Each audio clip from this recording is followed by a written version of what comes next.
Yes, yes, yes.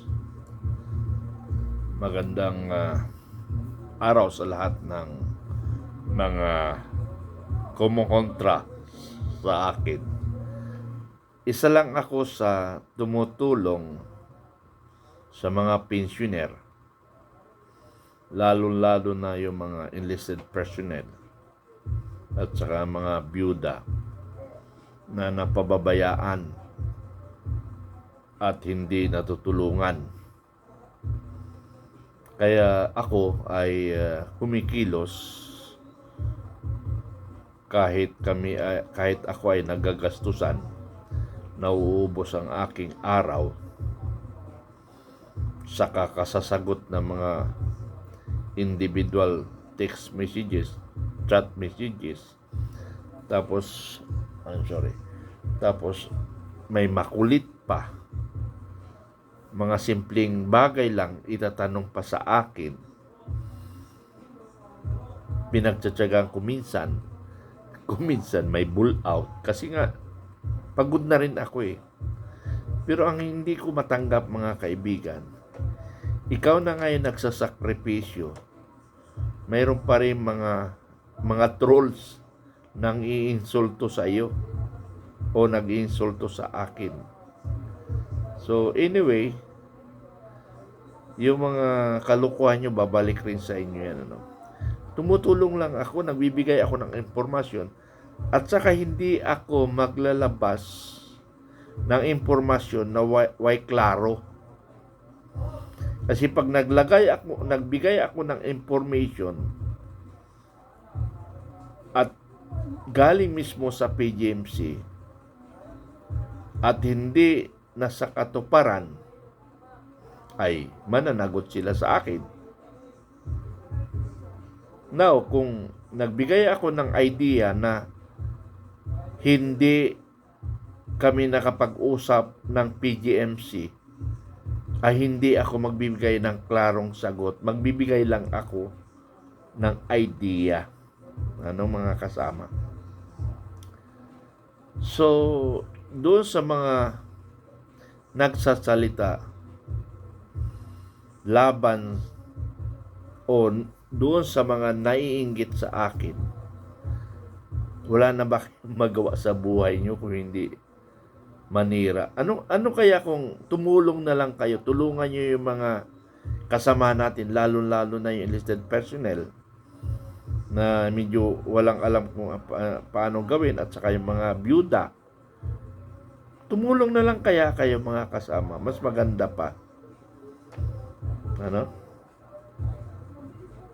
So usaping pension ito, usaping pension hindi usaping nakawan. Hindi, may nakawan rin sa PGMC Pero anyway, kasundo ko naman ng commander ng PGMC, si Commodore Casis Pero sabi ko nga, hindi ako magbibigay ng impormasyon ng wala kaming pag-uusap. Yun lang, mga kaibigan, doon sa mga ambot sa inyo. Sige, salamat na lang. Thank you.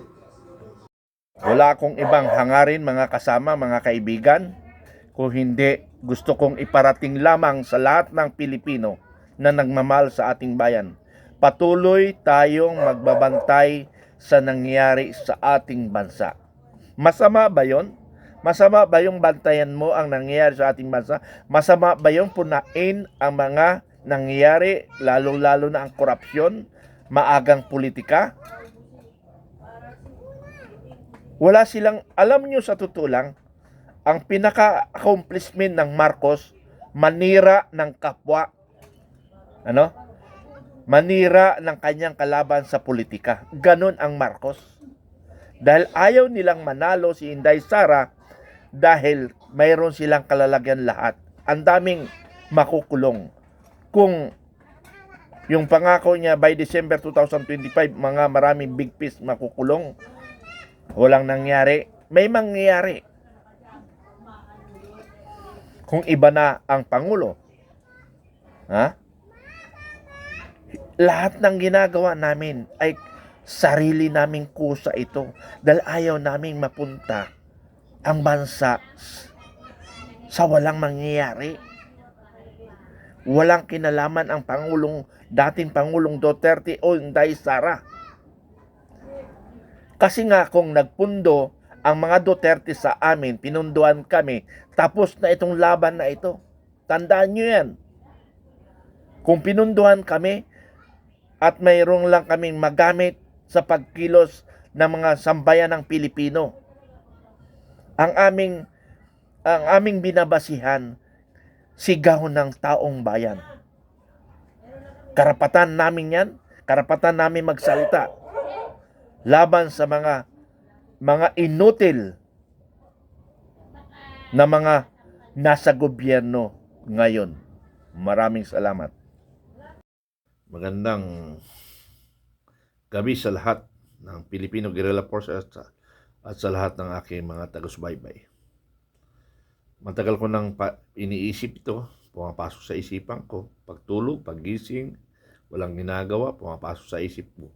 Bakit ang mga Marcoses, siya ang naging problema ng ating bansa? Mula sa Marcos Sr., although ako ay isang Marcos loyalist, ay nakita ko at naisipan ko, sa Marcos Sr., magulo because of Communist part of the Philippines na gustong agawin sa kanya na maging komunistang bayan.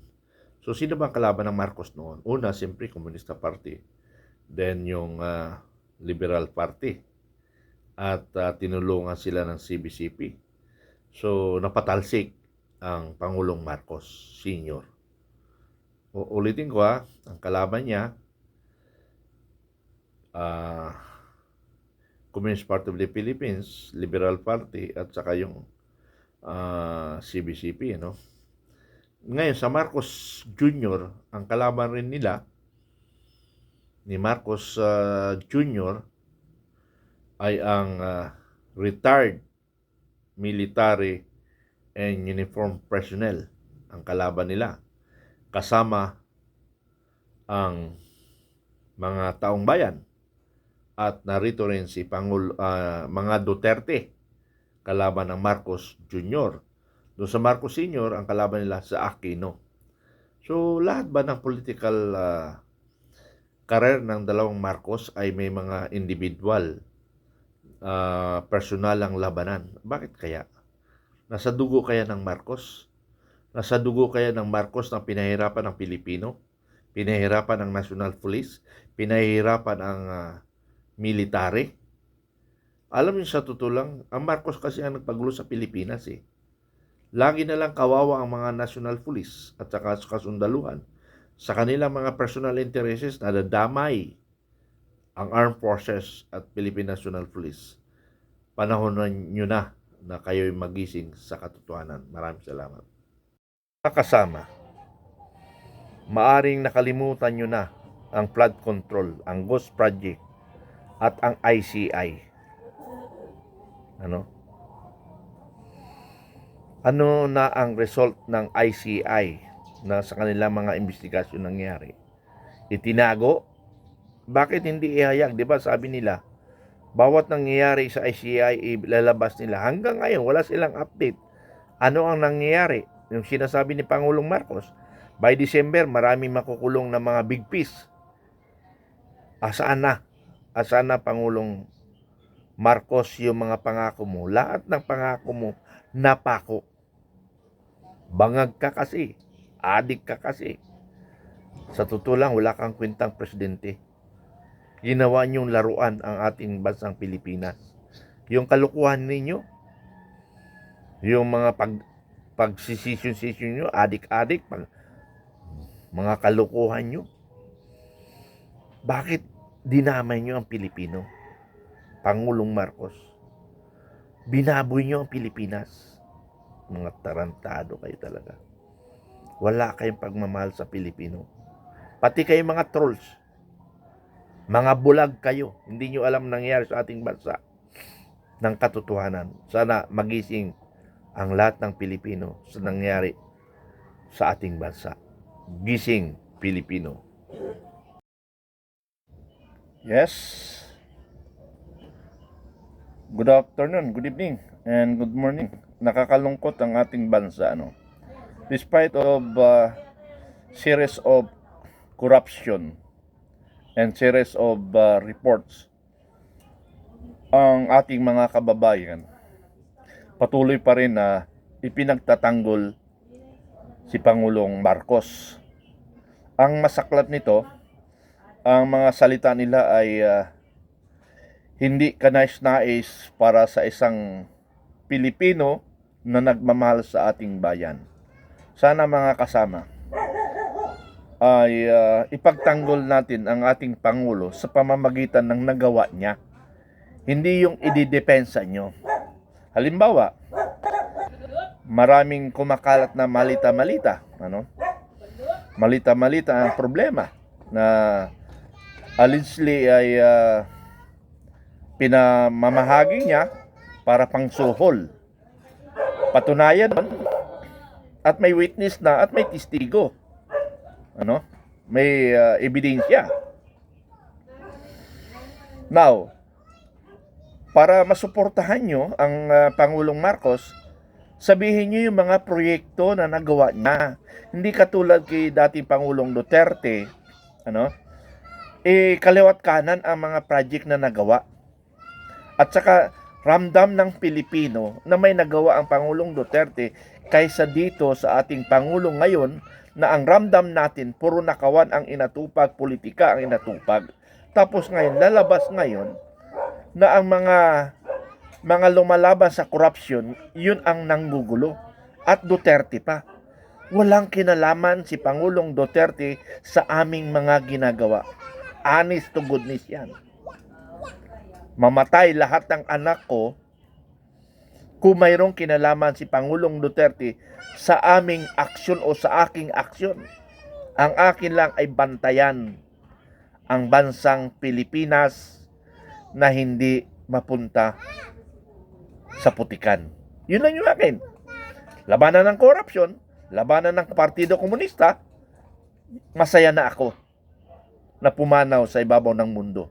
Salamat.